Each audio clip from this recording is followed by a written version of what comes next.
In this video, I am going to discuss about time series analysis.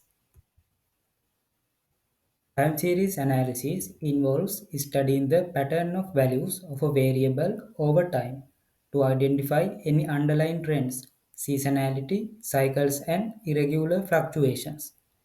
These irregular fluctuations are also called the random factors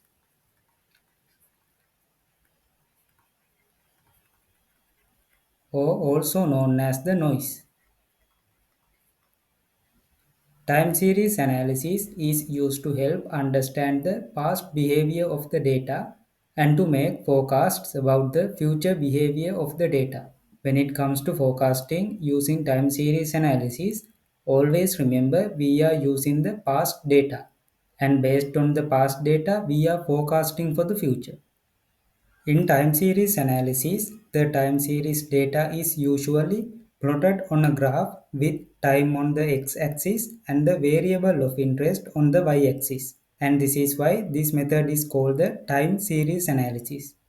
This is the series of data with relative to the time. Now let's discuss about the components of time series analysis. These are very important topics. The trend. The trend is the long-term pattern in the data, such as an increasing or decreasing trend over time. Remember, there can be either increasing or decreasing trend. Seasonality. Seasonality refers to the regular repeating patterns in the data that occur over a fixed period of time, such as daily, weekly, or monthly cycles. When it comes to business and financial, each quarter of the year can be considered as a season. So there are four quarters, which means there are four seasons. Cyclical. The cyclical component of a time series refers to the long-term cycles or fluctuations that occur over a period of years or decades. These cycles are often related to economic or business cycles and can be difficult to model and forecast. We discussed about economic and business cycles in a previous lesson, if you can remember. These are the trade cycles. These can be occur over a period of years or decades. If you can remember, there are four sections in a trade cycle: expansion, recession, depression, and recovery. Random or noise. The random component of a time series represents the unpredictable, irregular fluctuations in the data and are not explained by the other components. When it comes to time series analysis, it is difficult to predict the cyclical and random factors, but trend and the seasonalities can be calculated reliably. So we give more focus to the trend and seasonality calculations in this lesson. Time series analysis can be done by using two models. The first model is the additive model and the second model is the multiplicative model. Let's talk about the additive model first. The time series analysis additive model is a statistical model used to decompose a time series into its underlying components: trend, seasonal variation, cyclical variation, and random variation. This method assumes that the components are constant amounts. This means absolute values. The model assumes that the time series can be expressed as the sum of these four components. As the title says, this is the additive model. So we are adding each component of the time series analysis. So we are adding the trend, seasonal variation, cyclical variation, and random variation in order to calculate the forecast. Now let's discuss about the multiplicative model. The multiplicative model is another statistical model used for time series analysis, similar to time series additive model. However, instead of assuming that the time series can be expressed as the sum of its components, the multiplicative model assumes that the components are multiplied together. This method assumes that the components are relative values. This is how we can use the multiplicative model. Instead of adding the time series analysis components, now we are multiplying to get the final forecast value. Trend multiplied by the seasonal variation multiplied by the cycle multiplied by the random variation. so we can get the forecast value. These are the steps we have to follow in order to do a time series analysis. First, we have to find the trend line or the best fit line. This will be in form of an equation. Then we have to find the seasonal variations. Then we have to adjust the trend line for seasonal variations. Then we can finally forecast for the future. There is another important thing to know before we continue. We need to know about the extrapolation and interpolation.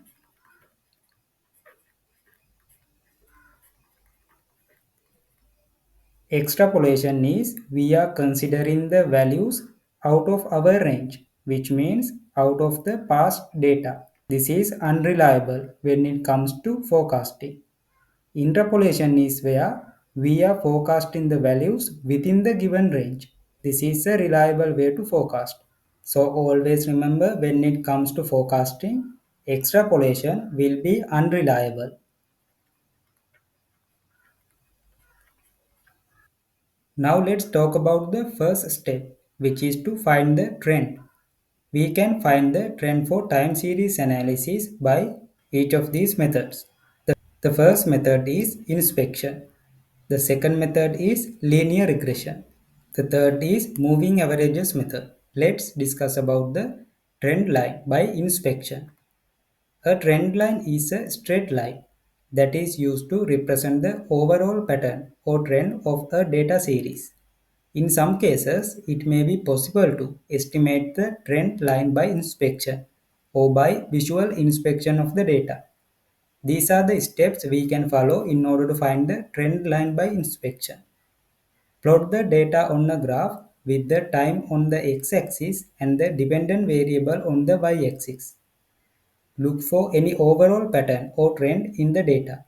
This could be an increasing or decreasing trend, or a pattern that shows a gradual change in the data over time. Draw a straight line that represents the overall trend of the data.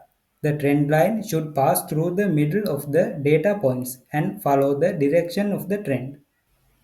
Use the trend line to estimate the value of the dependent variable for a given value of the independent variable. Here is an example. These are the number of sales units sold during a year up until August.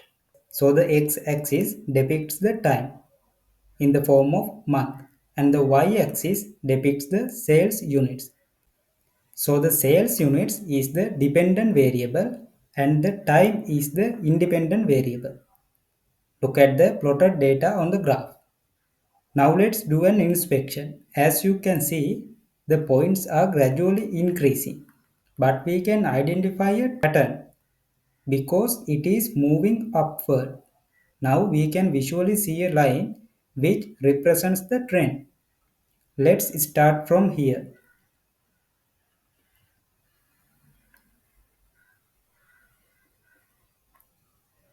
Now we can consider this line as the trend. This is the inspection method.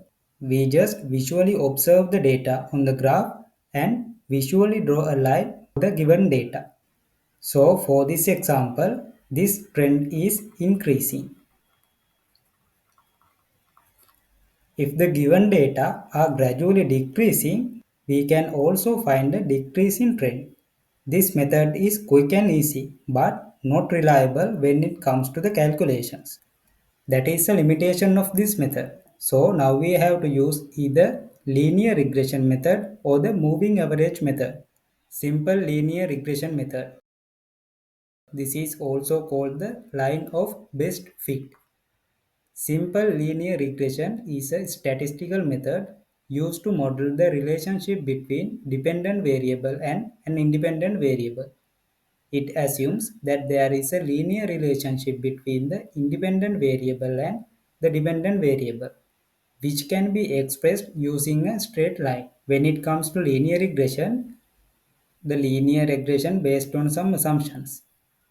A linear relationship between the independent variable and the dependent variable. Based on this assumption, we are calculating the trend line. for the given data sets. The goal of linear regression is to find the best fit line. Once the line of best fit is found, it can be used to make predictions about the dependent variable based on the values of the independent variable. This technique can be used to forecast both cost and revenue. Here are the assumptions for simple linear regression.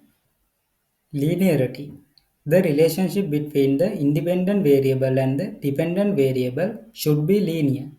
This means that the relationship between the two variables can be approximated by a straight line. Independence. The observations should be independent of each other. This means that the value of the dependent variable for one observation should not be related to the value of the independent variable for any other observation. Homoscedasticity. The variance of the errors should be constant across all values of the independent variable. This means that the variability of the dependent variable should be the same at all levels of the independent variable. Normality. The errors should be normally distributed. This means that the distribution of the errors should be a normal distribution. Outliers. There should be no significant outliers. Outliers are data points that lie far away from the other observations and can have a significant impact on the results of the analysis. This is the least square method. This comes under simple linear regression. This is the equation of the trend line. We can use the independent and dependent variables to find the trend line for each data sets. Capital T is the trend line. This is the dependent variable. Simple T is the time period. This is the independent variable. Simple B is the increase or decrease in one time period. This is also called the gradient or the slope of the trend line. Simple A is the point at which the trend line intersects the vertical axis. Using this formula, we can find the value for B. Simple N is the number of pairs of data. X is the quarter number. Y is the actual value. Using this formula, we can find the value for simple A. Y bar is the average of Y values. X bar is the average of X values. These formulas will be given in your exam, so you don't need to remember these. But you have to have the understanding how to use these formulas to find the trend line and other variables on the trend line. Now let's do this example. These are the past data for sales revenue starting from 2010 quarter 1 to 2011 quarter 4. First, we have to identify what is the independent variable and what is the dependent variable. Time is the independent variable. Depending on the time, we are measuring the sales revenue. So, sales revenue will be the dependent variable. Then what we have to do, we have to calculate the trend line. This is the formula. T equals to A plus B simple t. This simple t will be the x value. A equals to y bar minus bx bar. And we also have to find the b value. B equals to sigma x y minus sigma x sigma y 10 times n sigma x squared minus sigma x squared. Now we can start the calculation. First, we have to take the simple t values. Don't get confused with the quarter value here, Q1. You have to start from the beginning. This will be the time period of 1, 2, 3, 4, 5, 6, 7, 8. These are the simple t values, not the quarter value. Sigma x value is the total of these values, which is 36. 276.6. Now we can calculate the A and B values. A value equals to y bar minus bx bar. Y bar is the average of y values. Sigma y divided by the number of y values, 8, which equals to 276.6 divided by 8. So the x bar equals to sigma x divided by 8. 8 is the number of x values. See here 1, 2, 3, 4, 5, 6, 7, 8. This is the average. So this will be 36 divided by 8. This equals to 4.5. Now we have to find the b value.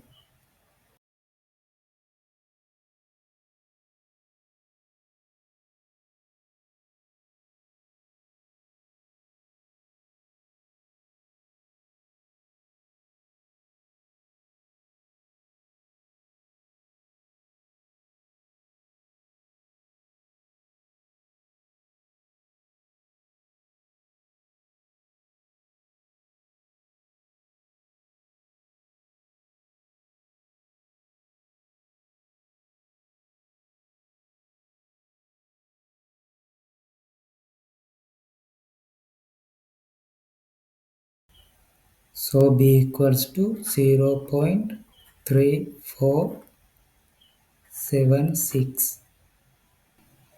Now we can calculate the a value. A equals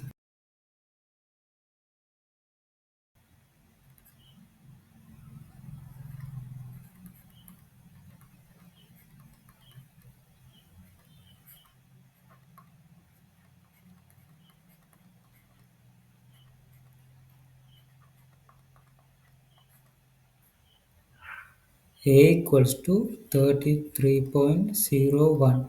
We can take this as 33. Now we have the trend line equation, which is t equals a plus b simple t. T equals a is 33 plus, let's take b as 0.348 t. This is the equation for trend line. Now that we found the trend line for the data sets, let's discuss about the variations around the trend line. This is the formula to find the variations around the trend line. Actual value divided by the trend for the respective time period. The trend line is a straight line which is equivalent to the average for the actual values. Now what we are going to do is we are going to adjust the trend line for the actual values because there are seasonal variations. These are the steps we have to follow. First, we have to calculate the trend value for the past data. Divide the actual value from the respective trend value. Calculate the average variance for comparable seasons. Finally, we can forecast for the future periods using the trend equation and the average variance. Let's continue this example. So now that we have found the equation for trend, we can assign the values for each time period and find the trend value for the each respective time period. T equals 33 plus 0.348 simple t. Let's find the trend value for 2010 quarter 1, which is the time period of 1. 2010 quarter 1. So here the simple t equals to 1. What we are going to do is assign this simple t value to this formula and find the trend value. Let's assign t equals 33 plus 0.348 multiplied by 1 because the time period is 1. So the trend value equals to 33.348. Likewise, now we have to assign the simple t value for the each time period and find the trend value for the each time period. So now we have all the trend values for each time period. Now we can calculate the variances for each time period. The formula to find the variance is variance equals to actual value divided by trend value. So let's find the variance for 2010 quarter 1. Actual value is 25.8. This divided by the trend value. The trend value is 33.348. This equals to 0.7736. Let's take it as 4. Likewise, now we have to calculate the variances for each time period. Now we have all the variances for each time period. So the next step is to calculate the average variance for comparable seasons. What is a comparable season? Comparable season is Q1 of each year and Q2 of each year, Q3 of each year and Q4 of each year. Here what we are going to do is take all the Q1 variances and take the average. So we have two Q1s, 2010 Q1 and 2011 Q1. So 0.774 plus 0.803 divided by 2. We divide this by 2 because we have only two values. If we have 3 Q1 values, we have to divide it by 3 because we are taking the average. This is the Q1 of 2010 plus Q1 of 2011. Then we divide by 2. So this is the average variance for comparable seasons of Q1. Likewise, now we have to calculate the average variances for Q2, Q3 and Q4. After that, we can start the forecasting for future periods. So let's forecast for 2012 quarter 1. Here how we are going to forecast for this time period. We calculated the trend line equation, which is this: T equals 33 plus 0.348 simple T. So simple T here will be 9 because 2012 quarter 1 will be the ninth time period. So what we are going to do here, find the T value. So the T value for 2012 quarter 1 is 36.132. So this is the trend value. Now we can multiply this trend value by the average variance for quarter 1. Multiply by average variance for quarter 1 is here. We calculated this, which is this 0.7885. So the forecast value is for 2012 quarter 1 will be 28.49, which means we can expect 28.49 sales revenue in 2012 quarter 1. Like that, now we can forecast for the future period because we have the trend line equation. Using that, we can find the trend value and we also have the average seasonal variation. Remember to multiply this seasonal variation by the trend value. So this is the simple linear regression calculation when it comes to time series analysis. Using this technique, we found the trend and also we found the variations. Using that trend and the seasonal variation, now we can forecast for the future. Let's say we have to forecast for 2012 quarter 2. What we have to do, assign the simple t value for the trend equation and take the average variance for quarter 2. Then multiply those values. Thank you for watching. See you in the next video.